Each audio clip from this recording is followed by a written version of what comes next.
Hello, distinguished members of the Council. My name is Nina Garofalo from Easton, Connecticut. I am a labor and delivery nurse at Yale New Haven Hospital. I am also the local center director of Hopeline Pregnancy Resource Center in Bridgeport, Connecticut, and am in strong opposition to SB 144. After reading the proposed bill, I find that I have a few areas of concern. The first, that the bill intends to prevent pregnancy resource centers from being deceptive. However, what is considered deceptive is not specified. The language is presumably intentionally vague. In Section 2, the bill seems to refer to what pregnancy resource centers should know to be deceptive. Now, I think that I have a pretty good idea of what is right and wrong, deceptive or not deceptive. I'm also fairly confident that my idea of what is right and wrong is significantly different than what the writers of the bill consider to be right and wrong. It concerns me that the ambiguity of the language of the bill could be abused or manipulated to mean unspecified agenda. Another concern is that the bill gives the Attorney General sole authority to decide what is deceptive, and therefore a punishable offense. There is no accountability or system of checks and balances. Based on Section 3 of the bill, the Attorney General alone can decide to bring a pregnancy resource center to court if they violate this undefined bill and do not remediate the offense according to some undefined standard. This can mean that necessary funds and resources that would otherwise go towards providing services to our clients would instead go towards seeking legal counsel. Hopeline is 100% financially funded by private donors, and every service that we provide, which includes pregnancy tests and ultrasounds, is free. We do not have unlimited funds to spend on legal counsel whenever the Attorney General decides that we are not following undefined rules. I know that the counter argument is that if pregnancy resource centers were not being deceptive, then we wouldn't have to worry. However, we do have to worry because one person is going to have all the power to decide what is deceptive based on their own moral compass. Is it deceptive for me to wear a white jacket or medical attire? I'm a real nurse. That is my uniform. It was also mentioned that pregnancy resource centers move near abortion clinics and that this is an example of deception. Our Bridgeport Center has been in the same location for 12 years. A year and a half ago, Planned Parenthood moved in behind us. Will we now be penalized for our location? I do completely agree that pregnancy resource centers should be transparent about their role in the community. At Hopeline, each client has to sign a limitation of services, which specifies what we do and don't offer at our center. Our website states that we do not refer for abortion, but that the medical staff at each location can give factual medical information about the different procedures. After all, I am a nurse, and this is within my scope of practice. In conclusion, in 2019, we served, in our 3 locations, we served 753 clients. We have never received a complaint. Of the 753 that we served last year, 99.5% rated their experience at Hopeline as excellent.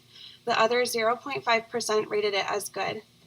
Our goal at Hopeline is to educate and empower women and to love them no matter what. We serve the uninsured and insured, women of every color who speak every language, who are of every age, and we do it for no cost at all. If anyone would like to come and tour our space, we would love to have you. Please help us to continue to provide a vital function in our communities and vote no to SB 144. Thank you. Thank you. Are there any questions or comments? Representative Zupkis? Thank you, Madam Chair. I guess I just kind of have a comment that Sure. I appreciate what you were saying about defining what is deceptive advertising, Mhm. because what is it, right? It could be anything. I agree that has to be more defined. It leaves it very vague and very open.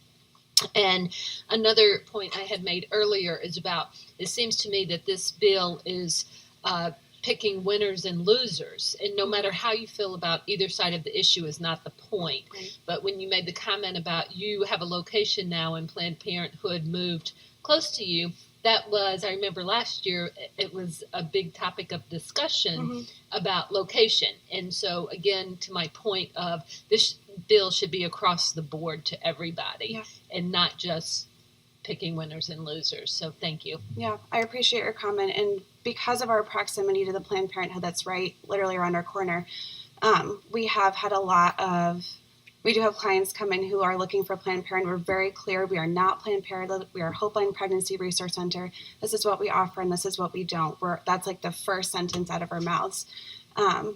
We also have had several clients come to us who have had terrible experiences at the Planned Parenthood behind us.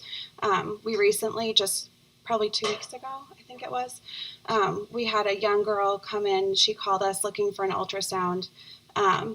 She had gone to the Planned Parenthood behind us and had a pregnancy test, was not told the results. She then had an ultrasound. They did a transvaginal ultrasound first and then a transabdominal, which as a nurse, we learned to always go with the least invasive procedure first. So you would never start with a transvaginal ultrasound. During the transabdominal portion, the ultrasound tech actually turned to her and said, "I'm sorry, I'm not very good at this."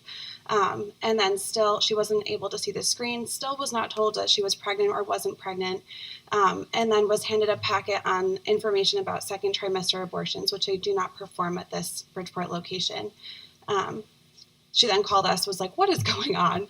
And we did an ultrasound. She was 23 weeks and a couple days pregnant, 23 weeks and 2 days to be exact, and had no idea. So we've had several stories like that. But. Well, and so I think that's even more to the point, because there's no way that only one place is getting complaints. There's complaints on everything. Mm-hmm. And so, again, just as important as to why this bill should be across the board and not specific to a certain group. Yeah, I appreciate that. Thank you. Other questions or comments? Thank you very much for your time and testimony.